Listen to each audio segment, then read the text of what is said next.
Tonight, The Punisher returns for season 2 on Netflix, and so does The Punisher After Show right here on AfterBuzz TV. We're going to talk about episodes 1, 2, and 3, and only episodes 1, 2, and 3. The Punisher After Show starts now. You're tuned in to AfterBuzz TV, the ESPN of TV talk. Now, let the buzz begin. Oh, yes, indeed. Welcome to The Punisher After Show. And The Punisher After Show is another word for Nothing Left to Lose. I'm Christian Bladt, joined by the one and only Zia Landerson. Zia Anderson. Hi guys. I want to just go listen to this song afterwards. Yes. Like I literally just want to go sit and just listen to this song every time I hear it. See, it kind of makes me want to go to a bar and get my ass kicked. Now, some people, they might want to go to a bar and actually beat some people up. But now I understand my own physical prowess. Right. I would be getting my ass kicked. But if it was to this song, I feel like I would at least be able to tolerate it a little bit better. Which we will build to the point of talking about that song fairly shortly. But as I said in the open, we are only talking about episodes 1, 2, and 3. This is a Netflix show. The after show is going to be the binge style. So you have until tomorrow at 3 p.m. Pacific, 6 Eastern, when we will be doing episodes 4, 5, and 6. Mm-hmm. And then we'll be back next week. We'll do 7, 8, 9, 10, 11, 12, and then 13 all by itself. Because it's going to be big. Yeah. So for those of you who've seen some of the other recent Marvel after shows, Z and I have managed to cram 4 episodes into each of those. We think we need to let Frank breathe a little bit. And let's dive right into it. Give us your thoughts kind of about where Frank is when we first see him in season 2 and kind of contrasted with the way season 1 ended. Well, it definitely made perfect sense because he kind of got, when season 1 ended, he sort of got a get out of jail free card. Yeah. And became Pete Castiglione. Castiglione, right? Yeah, Castiglione. Yeah, became Pete Castiglione. So seeing him in a bar in the middle of nowhere seemed pretty right. Like, that's what he would be doing. Where he'd be going, we don't know. He's just, doing it. Passing through. Yeah, but as we all know, Frank, that times cannot stay peaceful, and then obviously we wouldn't have a season 2. So you just know it's only a matter of time. I'm really happy they got into it in the first episode. I talked about this on Marvel TV Weekly. There were one tiny part that I was like, eh. And then we got into it, and I was like, yes. So, Yeah, I think a lot of times what you can say about, someone, one of these kind of protagonists, especially these Marvel shows, is that trouble always manages to find him. But really what it comes down to for Frank is that he kind of seeks out the trouble. Oh, he wants it. And he's looking for it. His young friend, whom we'll talk about, his traveling companion in a little bit, she makes the point of you kind of really enjoy when this stuff finds you. And yeah, let's be honest. Frank has many traumas in his life, but the key one being his wife and children murdered in front of him. Oof. So I think there's been a little bit of a psychic break for Frank. And he really revels in these sort of confrontations. But we're getting a little bit ahead of ourselves. So we see him here in a bar in Michigan, which very few of your Marvel stories start off in Michigan, that is probably the definition of just passing through for somebody like the Punisher. And he befriends Beth, the bartender, who I think... Befriends. And then he really befriends her, He stands up for her with just a painfully, just very creepy, inappropriate guy, which I think that, he deserved to get some fingers broken or whatever it is that Frank actually did to him. And, yes. I think that when you get a guy like Frank Castle, your expectation is going to be when the cute, from my estimation, possibly he has a different opinion, bartender says, do you want to get a drink? His answer is probably going to be like, no, that's all right. I'm going to do me. That's not my thing. He says, I'd like that. And he does head home with her for, let's just say an evening. And I think that's what you were referencing, right, Zia? That was the sequence that took you a little bit out of your punishing phase. It did, and it was fine, and it made sense to why he would want to come back, and why it gave him a reason to come back to the bar because he had a nice night with this girl and he had feelings. But there was definitely during it where I was like, all right, enough. Can we move it along, please? We get it. You guys are bonding and you're loving each other, and like, is all banging like this? I mean, apparently, for Frank it is, and there were a lot of times where I'm just like, are they doing like a weird editing trick, or are they at it again? Come on, Frank, let's go. You were waging a one-man war on crime. I think that it's important storytelling-wise, just because of the simple fact that it kind of shows you where he's at right now. He, at least when the season starts, he is a little bit, unplugged from his usual vendetta, his usual approach towards the entire world. He's a little bit more laid back, and he's like, you know what? Yeah, I am gonna enjoy a nice evening with, this girl who I seem to be hitting it off with. Has a few beers, and I don't think you would see that. Last season's. Obviously, it wouldn't have fit in the storytelling, but just where he was at emotionally, I don't think he could have let himself do that. Yeah. He was just preoccupied enough with, Microchip's wife trying to kiss him. That was enough action for him last year. So what was it about that sequence that bothered you so much, Zia? I think it was just because it was so slow, and it doesn't bother me as much as, like, they did it in a way where I wasn't like, oh God, or rolling my eyes. Literally the only thing was that I was, waiting for it to move on to the next point. So it was like a point that I was like, oh, I'm not totally into this scene and like what's happening. And to me, the woman was a little too awkward for me. Right. I was like, oh, okay. And although I did really like the kid. Which I thought was important. That was cute. You can see that, of course, Frank likes the kid. He, loves being able to interact with the kid. He insists on taking them out for breakfast, which I think is a good move. So Smart on Frank's part. Let that be a lesson to all of you one-night standers out there. The least you can do is buy some pancakes for the kid. Mm-hmm. He'll love you forever. Yeah, well, which maybe you don't want. But I liked a little back and forth about hockey. I thought it was some good character stuff, even though the actual sequence of Frank and Beth together, I felt like a few minutes less would have gone a long way. That's all it was. Like, they could have saved some of those minutes of running time for the fight that comes up a little bit later. The bathroom scene fight? There could have been another sink scene, something. Yeah. But let us know in the chat if you're watching live, or even if you're watching the archive version, what you thought about that first part of the first episode of season 2. Are we hearing in the chat from some of our friends? Just Ivan Soto says, gross. It's supposed to be Frank and Karen. I mean, it should be Frank and Karen. I've said on the other show that Z and I do, Marvel TV Weekly, that Karen is definitely available. She's clearly not with Matt. Foggy Bear's all locked up with Marcy. So I think that maybe Karen's had some troubled men in her life, though. So maybe this wouldn't be healthy for her. It definitely wouldn't be the most healthy of relationships, but I think that Karen would be really good for Frank. I think it would definitely be good for Frank. Absolutely. But barring that, this is if you can't be with the one you love the one you're with, says Frank Castle. And so he does go back to the bar, and I kind of like the moment where, he explains when bantering with her the second night, that she's like, how far did you get? He's like, I got 2 hours down the road. I'm like, oh, I just thought he was down the street turning around. I'm like, man, he got 2 hours away. And he's like, man, I'm going to go back and see her. And I don't know. You don't usually get a lot of cutesy out of Frank. He's like, man, it's a good band. And actually, Black Magic does say here, it was fine. It was nice to see Frank in a relatively good place. I did enjoy him smiling and being at ease in the bar. Yeah. It's not a side of him you get to see that often. But always, when you're Frank Castle, you got to live life one beer at a time. Never run a tab. No, we're Just not one opening beer a at a time.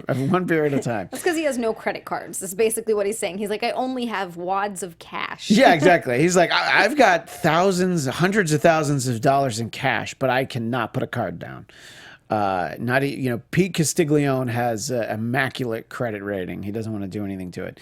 Well, let's talk about sort of the focus of this first episode, which is the young girl whom we don't know her name at this point. We don't know any of her names at this point.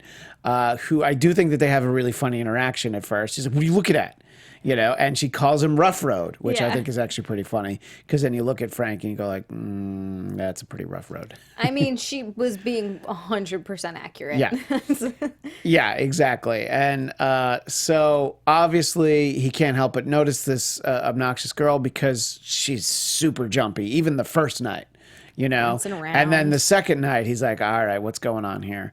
And he can't help himself and he steps in, he hears the altercation in the ladies' room, and I love the guy that they have, manning the ladies' room to keep people out. Because you just look at that guy and you go like, oh yeah, I mean, it's like of all the people in this crew that could be, blocking Frank from the door, this is like he's not even going to break a sweat, and he didn't. No, but it was fun to see him pretend to be drunk. I also really enjoyed that. Which tells me, like, okay, he probably hasn't been drunk in a long time. He's probably like, well, I'm so drunk, and I don't have any weapons at all. I am not that drunk. All right, well, let's talk about it. I'm sure you have.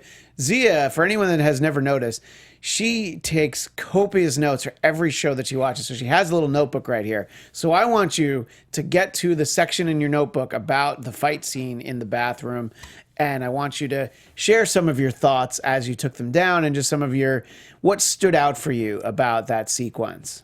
Okay, first of all, him hitting, or no, I'm sorry, it wasn't him, it was the young girl. Yeah. I have just her as young girl in here. Yeah. And I actually have young girl is very annoying. By the way, not wrong. No, not wrong. In those first couple of episodes, I was like, ooh, girl. Stop running away. What Anyway, are you sorry. doing? Yeah. When she hits, well, first of all, he smashes the one guy's head into the sink and breaks the sink. That's my favorite part. That guy was definitely dead, right? Yeah. I thought so. Yeah, death by sink, though. Yes. So that was amazing. And then another note that I have here, this is on, besides just the fight scene that is awesome, and I love the young girl actually smashing the other girl. Oh, I'm glad she got involved. Yeah, me too. At least she helped out. Yeah. Because, gosh. Because even if she'd, tried to help out and it didn't, knock anybody over, you're like, all right, don't just sit there and hide. Yeah. Clearly he could use another pair of hands, Just a little bit. He's trained and ridiculous, but he's also up against other trained people that are clearly well trained. But my favorite. Well, yeah, but they're Michigan well trained. Well trained, so he could still take 5 or 6 of them, obviously. And by the way, I'm just teasing anyone from Michigan. It's just jokes, all right? We're just playing around. I don't really mean anything bad about your state. Pen pal in Michigan, he was cool. Yeah, well, there you go. Yeah. But I also loved when he stabs the one girl in the chest.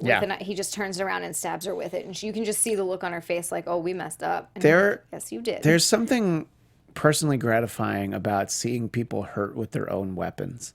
Because it's like, well, if you didn't pull that on the Punisher, you might still be alive. He's only stabbing you with that knife because you pointed it at him. He didn't go like, oh, let me use my stabbing knife. Nope. He would have just knocked your head into a sink or something. Yeah, and maybe not killed you, but probably would have killed you. Yeah, look, this is like a A++ top level fight scene. It's right up there with Daredevil season 3 had a great scenes. Yeah, all the Daredevil hallway scenes. This was up there with kind of anything in season 1 of this show. I just sort of love the unique nature of it happening in the bar / the ladies' room, and kind of the inventive nature of the fact that you're able to have things like death by sink. What were some of your more general thoughts on that, Zia? Well, a big thing in that scene as well is, I have noted here, I felt Ringo.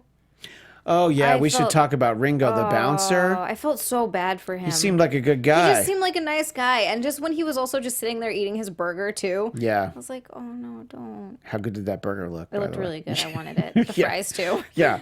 Yeah, well, next time. And Ringo, seemed like a good guy. And look, he's definitely more than carrying his own at first. Oh, he was doing great, Yeah. but he was just outmatched. And there were too many of them he that wa- had weapons. That's what I was going to say, is he was no match for weapons, but he was definitely well matched for... That neck you know, break? Yeah. He's just like, I finally get to do what I've been wanting to do the whole time I've been here. So, I know. And you could feel for Beth because like Ringo's probably one of the only constants there, in this bar. I'm sure they probably got close, and he's constantly having to kick out jerks who are hitting on her in super weird ways, like creepy guy that you mentioned. Yeah. So I'm sure that they formed a little bit of a bond. So that was sad, and then her getting shot also. Yeah, and just the world's most difficult shotgun to load that she had there. Just she could not get it loaded. Just imagine if she could have.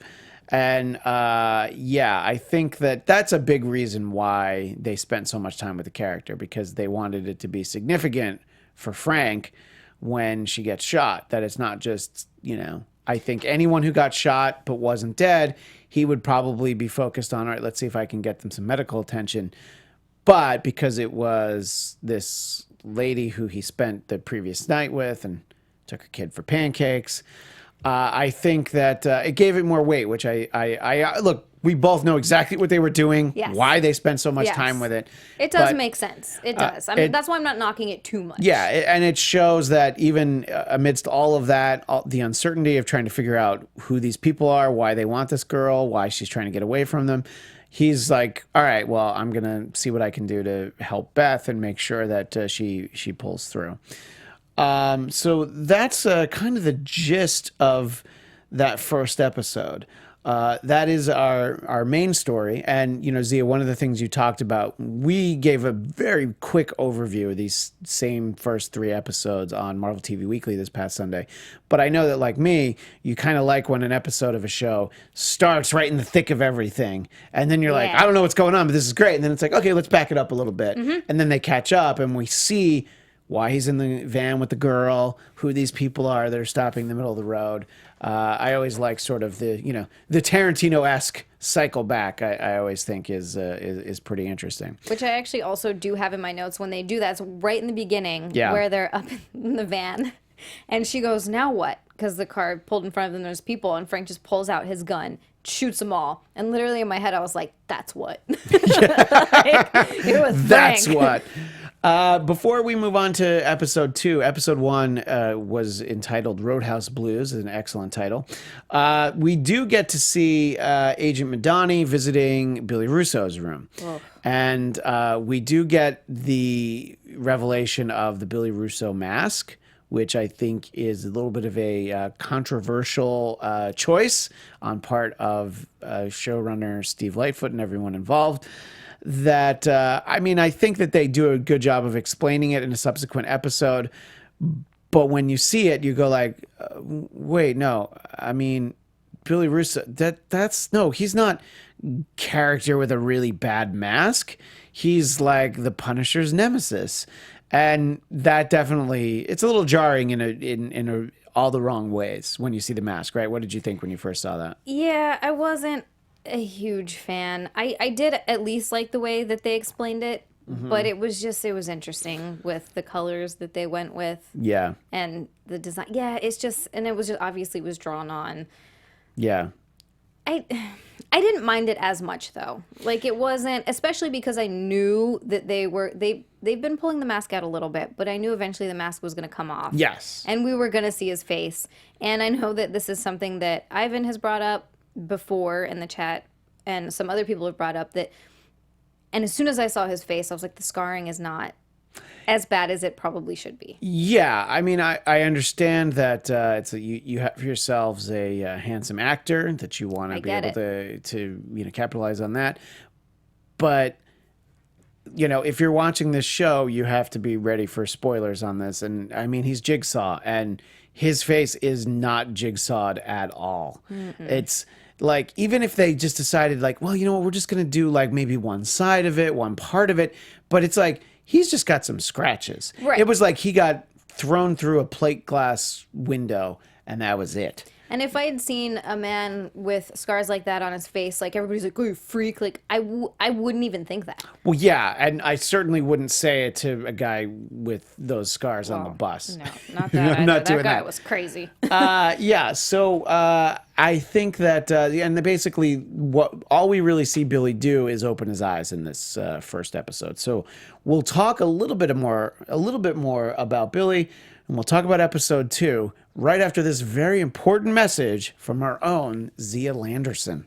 I have a really important message to you guys. So before we move on to our next topic, we just wanted to say thank you for making us the ESPN of TV Talk, and for continuing to grow. We could use your help. If you're on YouTube right now, hit that thumbs up button and subscribe. If you're on iTunes, please give us a 5-star rating. Stars 1 through 4 just do not work for some reason, so I'm just at 5.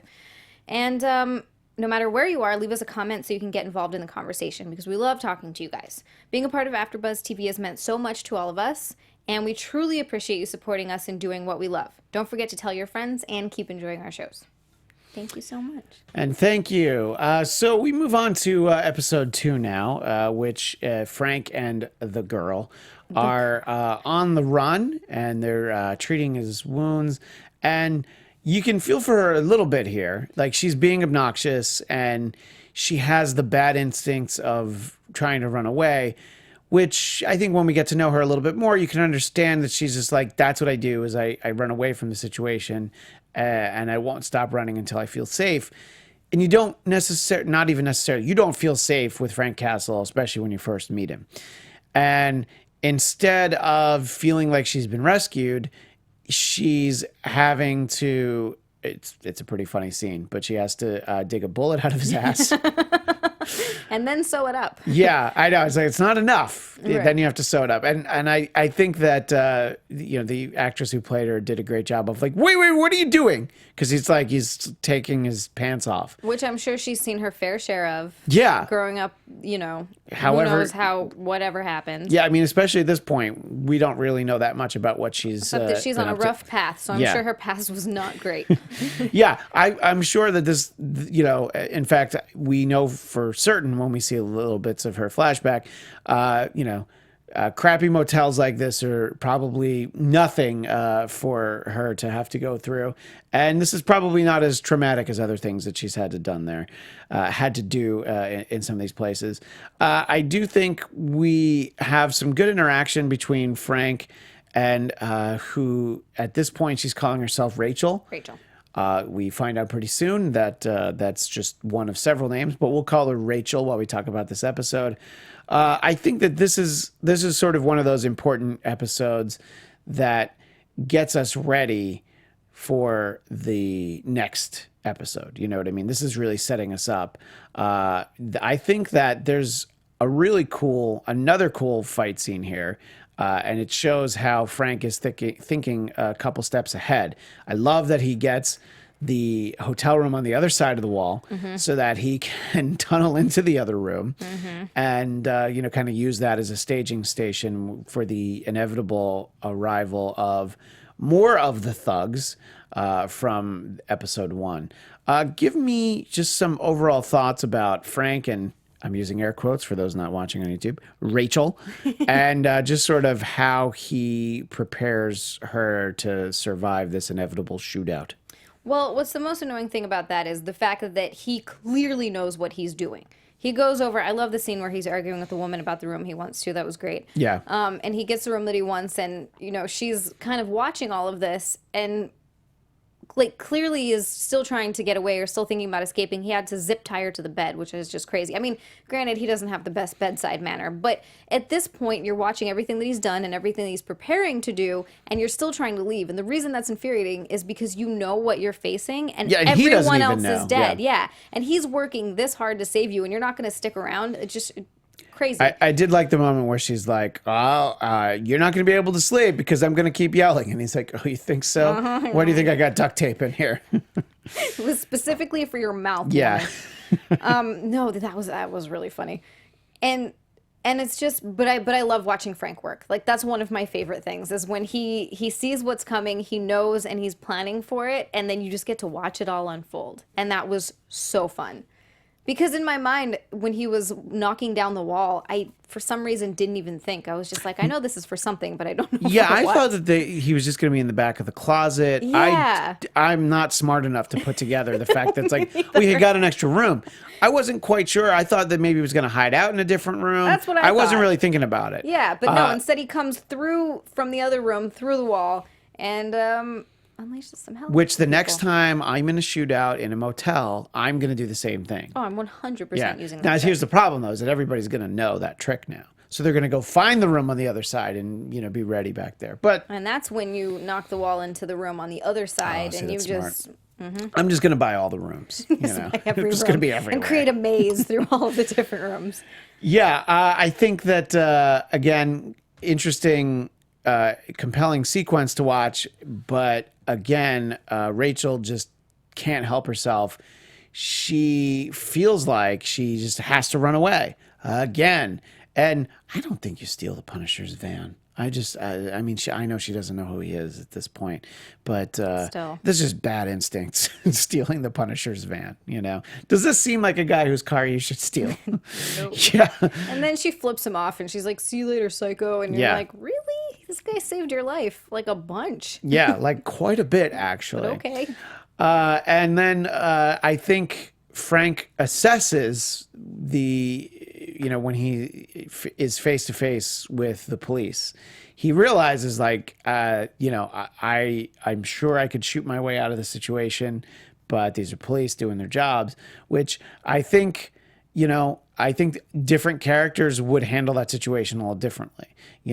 Maybe they would even just try and wound the police, but he's like, all right, I can't start shooting. There's, too many people are going to get hurt. Let's just get turned in. But he also figures, all I got to do is call my pal Agent Madani and everything's going to be fine. He thinks. She gets that call right in the middle of a nightmare about Billy Russo, and we'll talk about Madani and Russo in a second. But I think that it's interesting that she's just like, no, that you had the one get out of jail free card. This isn't like a get out of jail hotline. Are you surprised about her initial reaction to Frank calling her, especially in the middle of the night, out of nowhere? No, not at all. I feel like that's kind of her MO. She doesn't. She gave him that one get out of jail free card, and she doesn't seem to really get too close to people or too attached, especially after what happened with her and Russo. So I think at this point she's like, I don't want to be dragged back into all of this, and she's already obsessing over Russo so much. Yeah. That she's not like, why would she want to bring that back in? Which is interesting, and let's talk about that. The fact that she confesses that she was visiting him twice a day. Twice a day. And I mean, which one of these two characters is the psycho, by the way? Right? And she's, convinced that he's faking. Yeah. Now, at that point, when we first see him and she's convinced that he's faking it, what are your thoughts? Because my thinking is like, I don't think he's faking it. Do you think that there's a chance he's faking it, or? Well, I think there's always a chance. Sure. But for the most part, I was thinking no. Just because of, they do have some of his, and see, this is where I'm like, oh no, is it episode 2, episode 3? But at least it's in one of them, where he's working with his therapist. Yeah, I think that's episode 3. That's episode 3, and okay, actually so- a little bit episode 4, I believe. So I don't want to get too far into it. But just from the little bit that you see, I was pretty convinced that he didn't know what was going on. Yeah, I think once we the start to dreams. see, I was going to say, once we start to see dreams. his dreams, I'm like, okay, I think he remembers flashes, he remembers little bits. Mm-hmm. And I do think it's interesting that he remembers Frank, who's like a brother. He remembers being in the Marines. He doesn't remember the Black Ops stuff. He definitely doesn't remember, any awareness of Frank's family being killed and, that he anything from caused it. season 1. He doesn't remember any of that. He doesn't remember Agent Madani. And then that's the part that drives her crazy, because what she wants is him to not only know what he did and be like, but you didn't, you couldn't kill me. You were unsuccessful. So I can sort of see it's a very complicated. I mean, they're both dealing with trauma in very different ways. Right. Him in the way that he can't process hardly any of it. He just can't sleep. And it's not altogether surprising considering the beating that he took from Frank. Like, I mean, he should have been dead. The fact that he lived through that is insane. So it's not crazy that his brain completely shut down after that. I think they said he was in a coma for 6 weeks. Yeah. And his brain completely shuts down after that. So then it's trying to reboot. And how is it supposed to remember anything after that? Yeah, and we see that not only is Madani obsessed, this is out of her jurisdiction, and I love that her mentor's name is Raffi. And good old Raffi's like, you got to let this go. And, if you've ever watched anything, you always know that the person that's being told, like, you got to stay out of this, like how many times was Misty Knight told that she has to, stay away from this, walk it off. And like, okay, sure. She's like, yeah, no problem. Anyway, here I am again. So, obviously she wasn't going to listen. And you just know that spells trouble later, later in the season. So I think as we go through, we're going to talk a lot more about Billy trying to process what happened to him, especially on tomorrow's show when we talk about episode 4. That'll kind of be the first time that we're really dealing with him. I mean, we see him throughout the series. Before we run out of time, believe it or not, before we run out of time, let's talk about episode 3. Which I thought was one of those great. I mean, look, it's important. It's an important part of an ongoing narrative, but as like a standalone 1 hour of television, I thought that this was great. This is a self-contained, what you can kind of look at as like a bottle episode because it's set in this police station pretty much the whole time, and what happens in the police station doesn't go the way you expect. You figure you've got Frank. Pretend Rachel, and this psycho that's trying to kill Rachel that Frank ran into in the previous 2 episodes. Who I just refer to as creepy religious man. Well, I'm talking about the girl. I'm talking about the girl in jail. We'll talk about him in a second. But the girl that's in jail. So you have the 3 of them inside your jail. You have to figure. Well, obviously, everybody's going to end up dead, because they're like, nope, we are not letting anybody go. It's like, we're going to do this by the books. And I thought that they did a really nice job of illustrating how isolated this precinct is, that it's the state troopers are going to be like I think they said it's like an hour away, and they lose all connection, any way to communicate with anyone. So they really are isolated, and I thought they did a decent job showing, like, you would kind of believe these characters as being at a precinct like this, especially the not particularly physically fit, like, desk cop. You don't get a lot of that in your movies and TV. And I did really like that one moment of humor with him, where after all is said and done, and there's all that carnage, he's like, is it messed up that I'm hungry?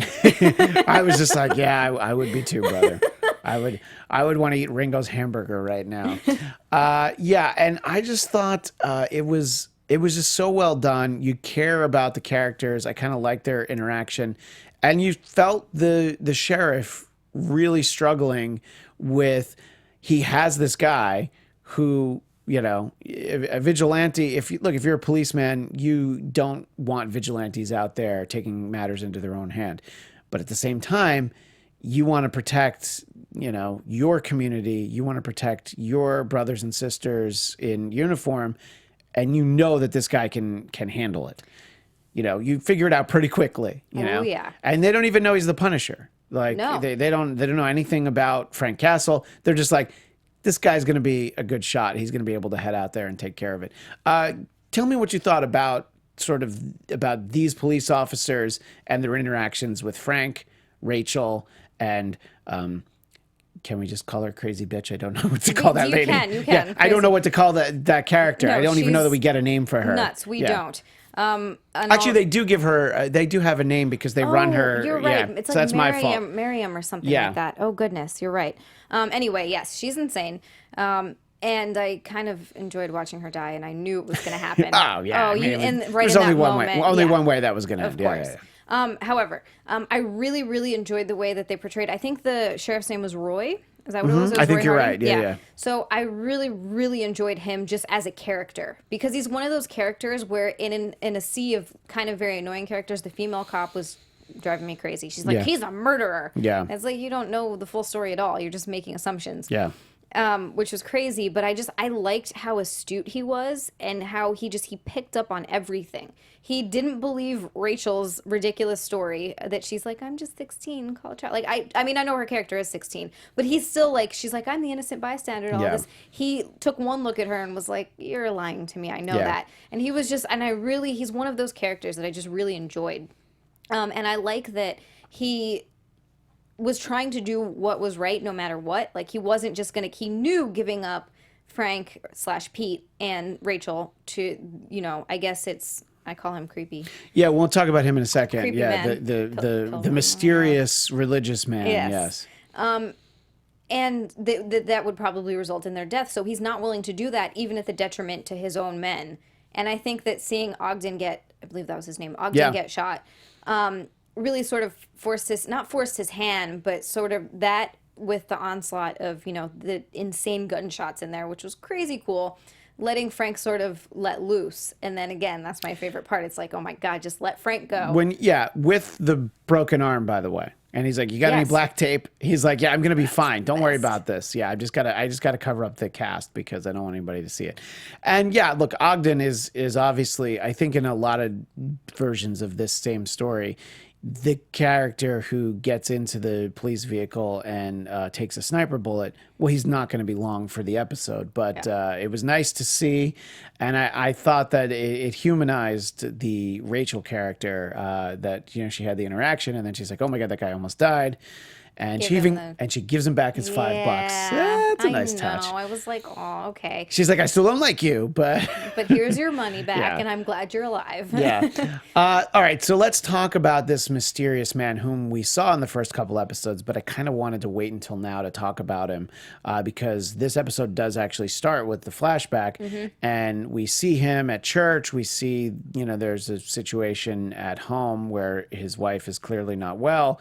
And we also see his faded, poorly laser removal white supremacist tattoos, Nazi tattoos. That I think was an Iron Cross. Yeah, for sure. And there were two, and I forget what the other one was, but it looked like the helmet. Like the World War II helmet. Yeah. It looked like that, but it was hard to see because it was kind of faded. Because it was faded, but the cross was definitely very apparent. Yeah. So just to kind of get to know him, I found his interaction with the sheriff, who I do agree with you. I think his name is Roy. I liked that he actually talked to him. He's like, all right, well, you're a God-fearing man. I want to give you this opportunity. And not in the way where, sometimes characters will pretend to give you a chance to make things right. You feel like if he had just been like, take these people, he would have been like, all right, fine. Yeah, there's no harm is going to fall you people. Yeah. Because I don't know, because you're a man of God, basically. I legitimately think that he doesn't want to hurt people that don't deserve it. That don't deserve it. Yeah. Sure. I think that he's got this weird, he's still killing people. He's definitely got a code. Yeah, but he's still operating on He's following his religious beliefs, which are, not the traditional religious beliefs. Yeah, but he's... And whatever, or he's got going on with, that man that he was talking to and that sort of flashback. Yeah. So there's definitely a bigger story going on there. And watching that makes me want to know what that story is. Yes, I was fascinated by him. I was glad to see him get away. I didn't want him to get shot at episode 3 in the season, which I didn't actually think was going to happen, but I was glad to see it didn't happen. Yeah. And at this point, it's more just looking forward to when he turns up again. And then as we wrap up this episode, of course, Billy Russo manages to break out of his hospital. The doctor, who clearly way too trusting and accommodating, lets him get out. I mean, obviously she's being threatened, but I think there are different ways she could have handled it. Oh, but she was so 100%. worried about him being safe that she helps Billy Russo get out, not 100% willingly. I'm not saying that, but and of course then Madani's like, well, I need the Punisher. So all of a sudden, that's the reason why we get the Homeland Security helicopter, and I think that's the moment where creepy religious Nazi guy is just like, all right, this is more than I'm biting off way more than I could chew. My whole army has been taken out. Mm-hmm. There's a Homeland Security helicopter here. I don't know who this guy is.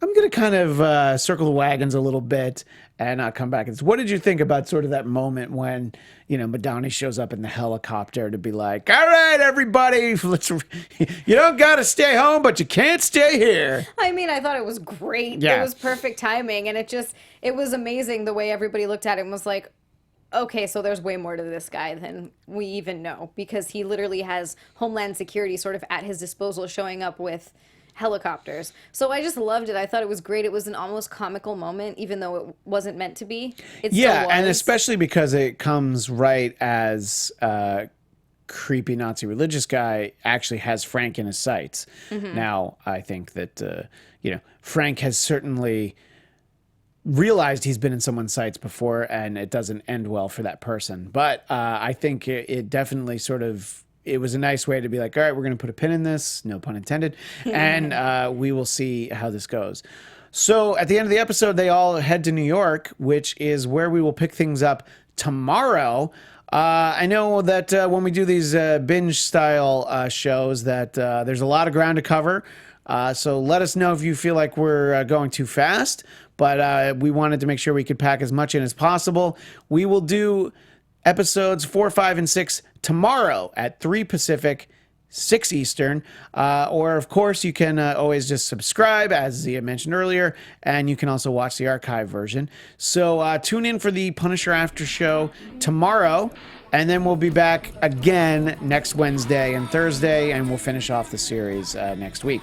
Until then, you can find me at ChristianDMZ on Twitter and Instagram. And Zia, where do people find you? You can find me on Twitter and Instagram at Zia_land. It's XIA_land.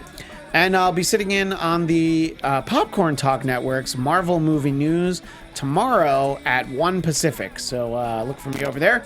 But until then, we will see you tomorrow for more Punisher. Our founder, Kevin Undergaro, and me, Maria Menounos, would like to thank you for tuning in to AfterBuzz TV. Remember, we're not just the first, we're the biggest in the world, and we're the only destination for all your favorite TV shows. Whatever you crave, we've got it. So go to AfterBuzzTV.com and check out our lineup. Buzz you later. The views expressed herein are those of the hosts only and do not necessarily reflect the views of AfterBuzz TV or its owners or principals.